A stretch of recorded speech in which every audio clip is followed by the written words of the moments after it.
O Evangelho nos mostra Jesus ensinando os discípulos, ensinando a tarefa mais difícil do universo. Ao mesmo tempo, a tarefa mais gostosa: amar. E ele começa desta forma: como meu Pai me amou, assim também eu vos amei. Como que é o amor de Deus? Se alguém perguntasse para você, na hora que você saísse daqui, da igreja, do templo, você saísse daqui do templo e você começasse a andar no rumo da sua casa, não sei se é para lá, se é para lá, se é para lá, você é para lá, né? Ou lá para cima, ou eu ali na minha casa ali, e antes de chegar na porta da casa, alguém para assim e fala assim: Padre, como que é o amor de Deus para você? Se alguém no caminho ali, quando começasse a passar do cemitério ali: ô dona Tânia, dá uma paradinha por favor. Como que é o amor de Deus para a senhora? O que a senhora responderia? Como que é esse amor de Deus? Como que você sente esse amor de Deus por você? E como é que você consegue sentir esse amor de Deus por Jesus Cristo? O amor de Deus por Jesus Cristo. Como é que você consegue sentir isso? Se alguém perguntasse isso para você, Rafael, como que é o amor de Deus por Jesus Cristo no seu entendimento, no seu sentir, no seu coração? Fala para nós ouvir.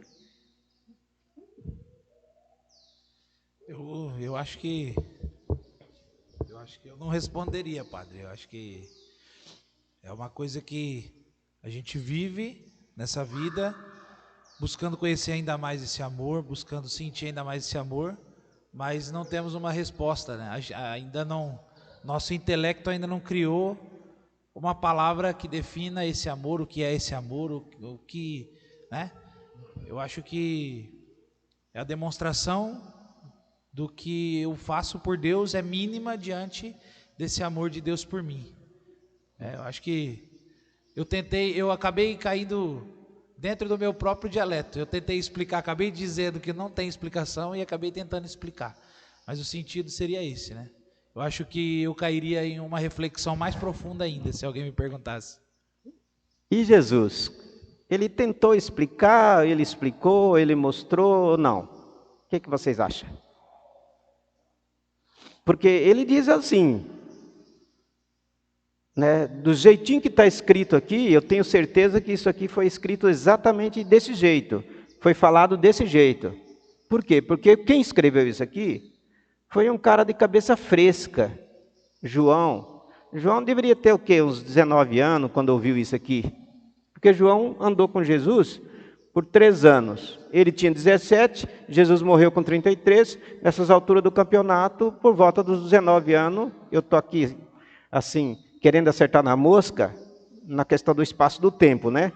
Ele disse: como meu Pai me amou, assim também eu vos amei.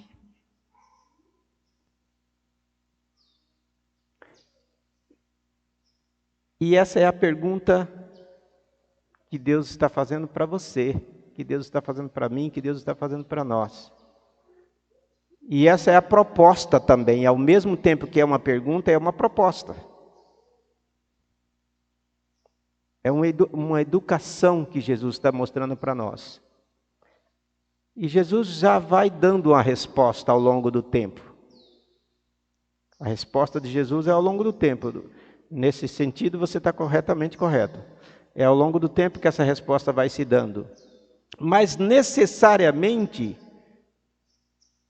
por muitas vezes ela tem que ser falada. Por quê? Porque você vai encontrar pessoas que nunca pisou o pé no templo, na igreja.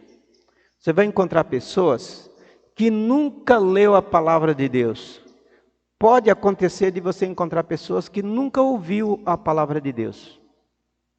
E pode encontrar pessoas que já ouviu muito, mas nunca entendeu nada.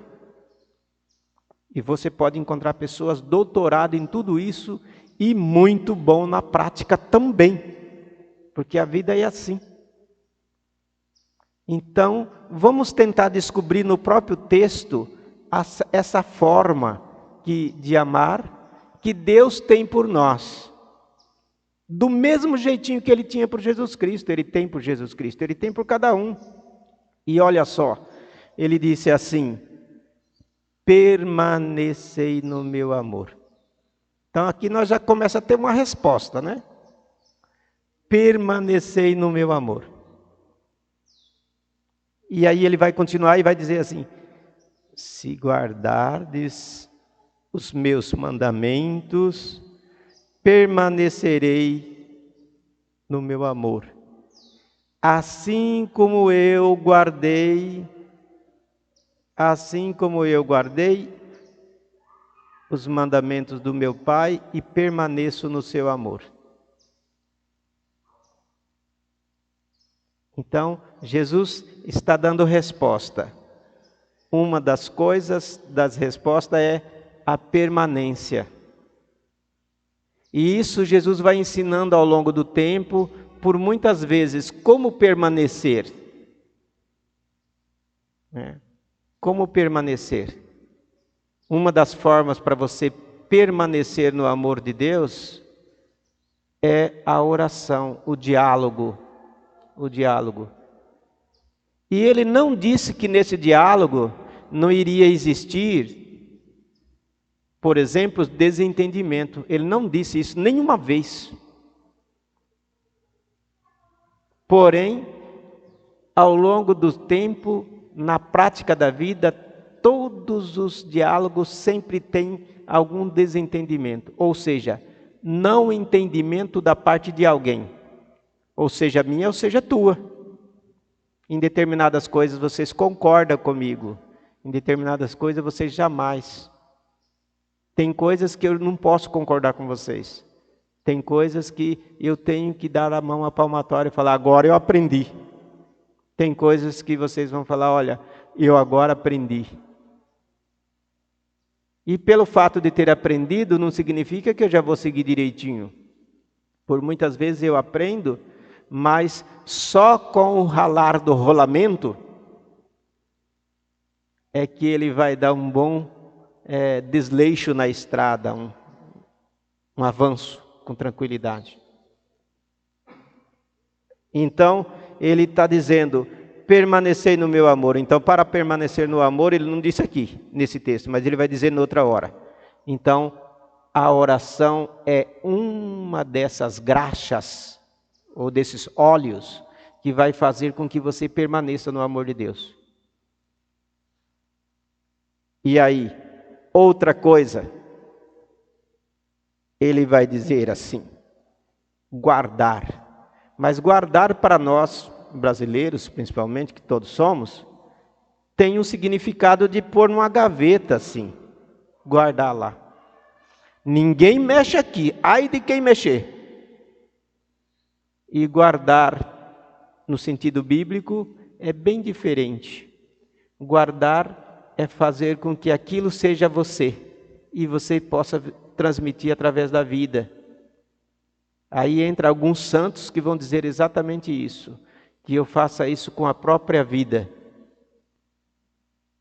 Então, e o texto vai nos dando resposta. E vai nos dando respostas. Eu vos disse isso para que a minha alegria esteja em vós e a vossa alegria seja plena. Plenitude e permanência tem tudo a ver. Como que é a sua alegria? Ela é contínua, ela é constante, ela é permanente? Ou a sua alegria é oscilante? No dia que tem festa, estou alegre. No dia que tem que pegar o cabo do enxadão, estou triste. No dia que tem algo que me destaca, eu estou feliz. No dia que tem algo que me esconde, eu fico triste. No dia que tem alimento à vontade, eu estou feliz. No dia que o alimento é reduzido, eu estou triste. Então, essa alegria não está sendo permanente. E Jesus está dizendo, para que a vossa alegria seja permanente. E não confundir alegria com gargalhada, com sons altos, por exemplo. Tem gente que usa o som até na alta madrugada, né? E bum, bum, bum. Se você for olhar e conversar com tais pessoas, vocês vão perceber que eles têm um vazio muito grande dentro de si. E precisa preencher com algo que vem de fora. Tem gente que você nunca ou quase não vê, não ouve a voz da pessoa, e essa pessoa interiormente é tranquila, ou seja, a alegria está ali. E Jesus está dizendo e ensinando para nós, para que a minha alegria seja em vós, primeira coisa, amar como meu Pai me amou, amai-vos uns aos outros como eu vos amei. Assim como eu permaneci no amor do meu Pai, vocês também devem permanecer no meu amor. Para que seja assim, vocês têm que viver a vida de oração, têm que conhecer a palavra do meu Pai. Então, estas coisas não podem faltar, são base, né? Base. Eu vos disse isso para que a minha alegria esteja em vocês e a vossa alegria seja completa. Olha, este é o meu mandamento, é uma ordem. Amai-vos uns aos outros como eu vos amei. De novo. De novo. E depois ele disse, ninguém tem maior amor do que aquele que dá a vida pelos seus amigos. Você seria capaz de dar a vida pelos seus amigos?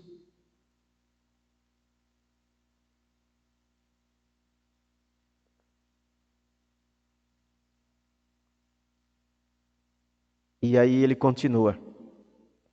Vós sois meus amigos.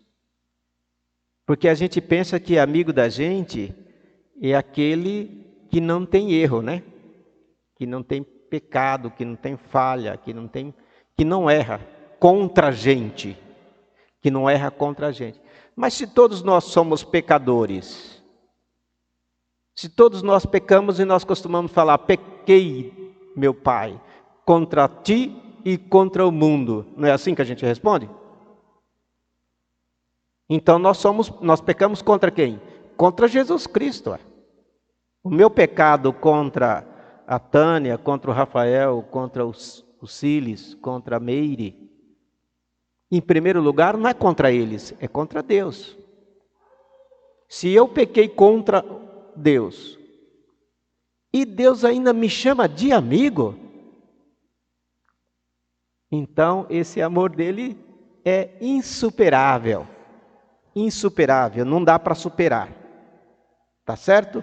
E ele vai dizer assim, ninguém tem maior amor do que aquele que dá a vida pelos seus amigos. Se fizerdes isso, como eu vos mando, já não vos chamamos servos, mas vos chamamos, porque o servo não sabe o que faz o seu senhor, e eu já vos dei a conhecer tudo.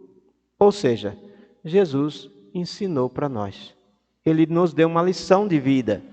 E essa lição de vida nós precisamos fazer o mínimo de esforço, ao menos, para a gente aprender. E ele vai dizer assim, tudo que ouvi do meu Pai, eu vos dei a conhecer. Essas palavras de Jesus hoje nos chama mais atenção ainda, porque ele não só deu a conhecer, ele também deu uma ordem para ensinar, para orientar, para que passe para os outros, não fique guardado na minha gaveta, na minha história, no meu jeito de ser. E ele disse assim: eu vos designei para irdes e produzais fruto, e o vosso fruto permaneça. Então, a gente só vai saber mesmo quem de fato está guardando o mandamento de Jesus.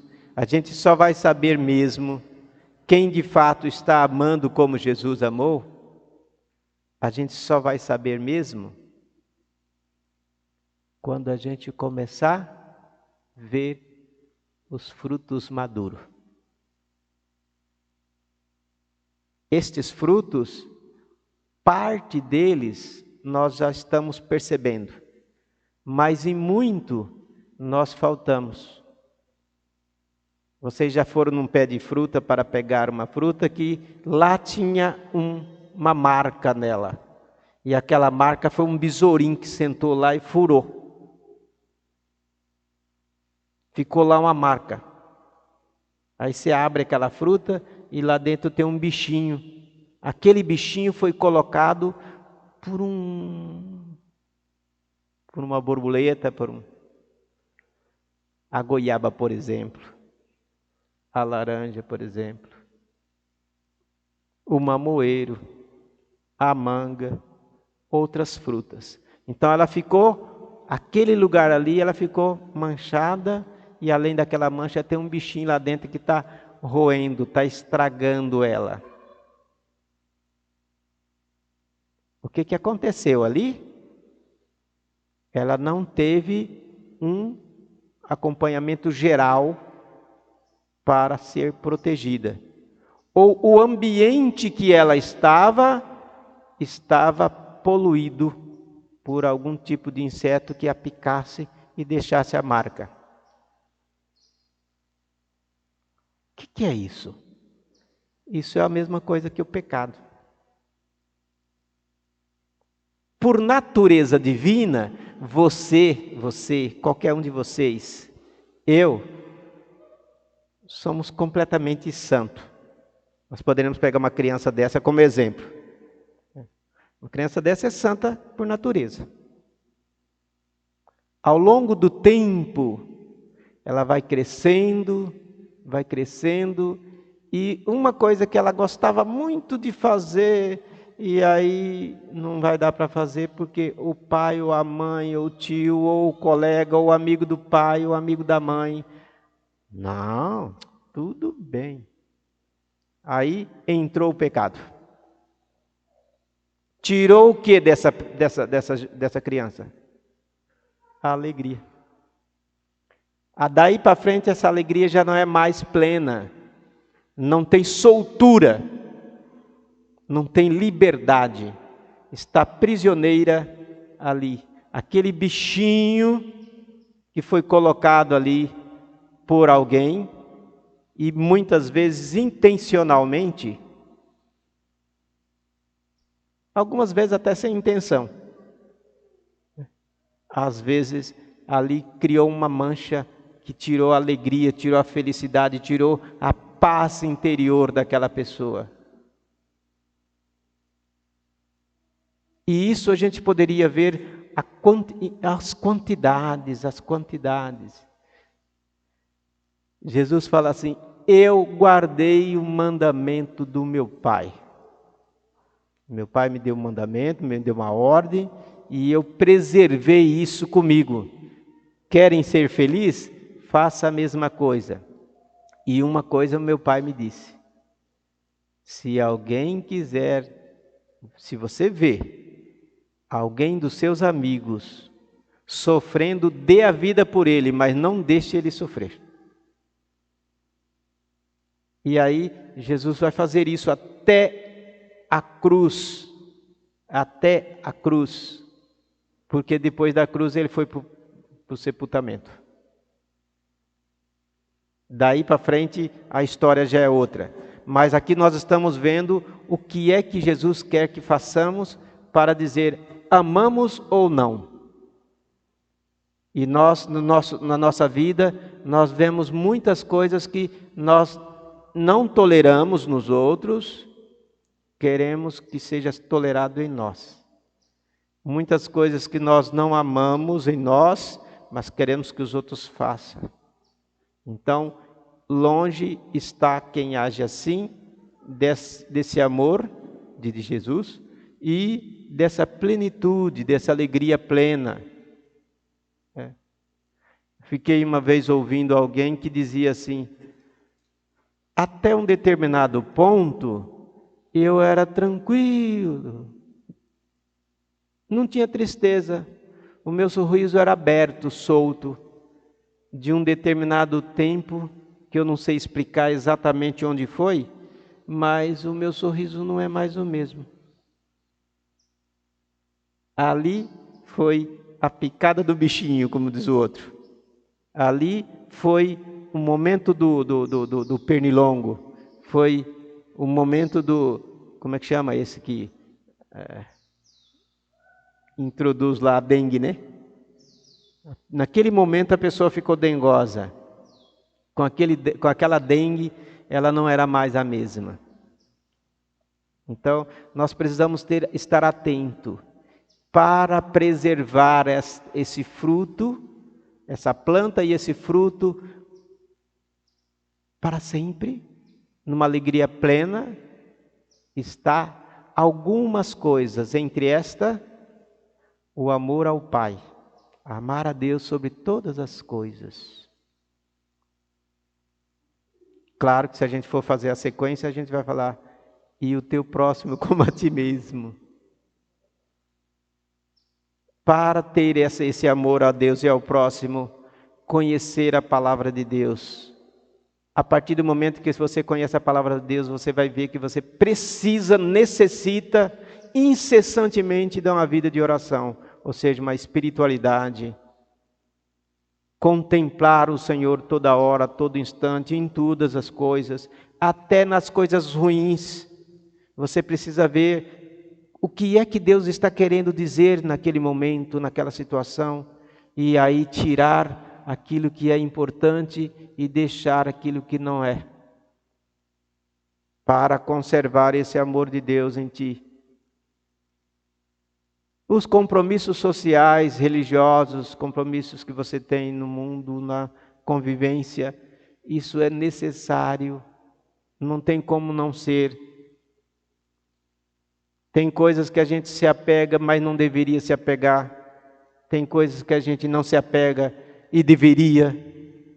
Tem coisas que a gente gasta tempo, horas e noites de sono, que não deveria.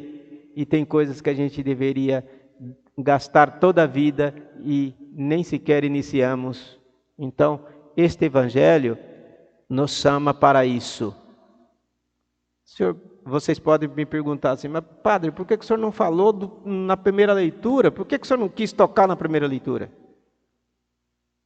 Porque a primeira leitura é o resultado disso. Pedro só teve aquela ousadia de falar daquele jeito porque aprendeu com Jesus. Os apóstolos só tiveram a ousadia de ser anunciadores porque aprenderam com Jesus.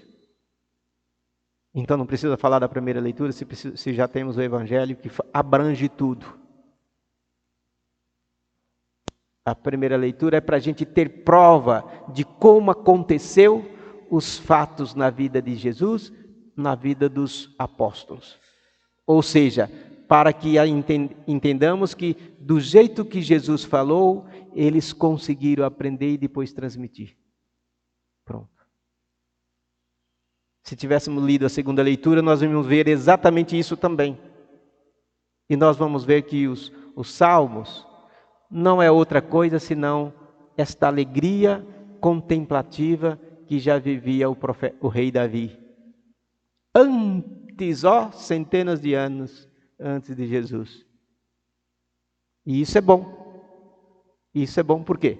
Porque se Davi, naquela época, lá tão distante, conseguiu viver essa palavra de Jesus que iria ser anunciada posteriormente, e nós agora não temos condições de viver a palavra de Jesus que já foi vivida, ou seja, já tem as marcas no caminho para a gente seguir, as pedras do tesouro? Claro que sim. Temos pessoas que vivem isso hoje? Sim, claro, muitas. Entre essas tantas, eu quero acreditar que as mães são, se não todas, mas pelo menos 99,9,9,9,9% das mães vive esse amor. Ouvi da boca de uma mãe de muitos anos de vida, de mais de 90 anos. Não vou falar o nome porque provavelmente alguns de vocês poderão até conhecer. Mas como o testemunho é bom, eu vou falar. Não o nome da pessoa, mas o testemunho que é bem prático, bem simples. Pessoas que, para vocês aqui de Monte Castelo, que conheceu, muitos daqueles que conheceram, podem ter visto esta pessoa, essa mãe, como uma pessoa de poder econômico, até. Sabe o que essa pessoa me disse uma vez? Coisa bonita, hein? Bonita. Ela falou assim para mim: Padre, por muitas vezes, para não faltar para os meus filhos, eu ficava o dia inteirinho sem comer nada.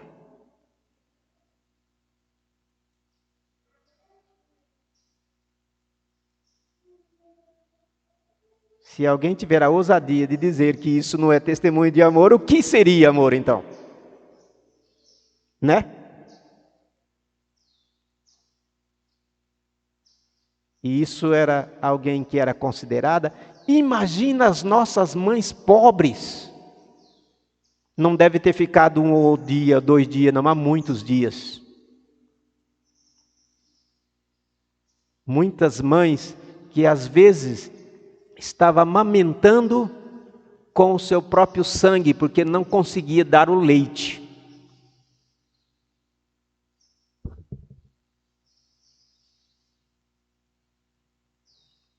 E sendo surrada pelo cansaço, no cabo da enxada, nas histórias do nosso Brasil, muitas vezes sendo surrada pelos galhos de café, na época do café, com a cintura amarrada com os fardos de algodão, com as narinas tapadas com a fumaça da lamparina, no sopro do fogão a lenha. Muitas mães ficavam horas e horas e horas e horas sem poder dormir, por causa da dificuldade de saúde de um filho, de outro. Se alguém tiver a ousadia de dizer que isso não é um amor, o que seria amor? Eu jamais teria essa coragem, né? Então, por isso que eu digo para vocês, quando eu comparo o amor de mãe com o amor de Deus, eu fico relembrando essas histórias. Muitas delas eu ouvi. Algumas, e variadas e diversas, não foi em confissão não, foi em convivência.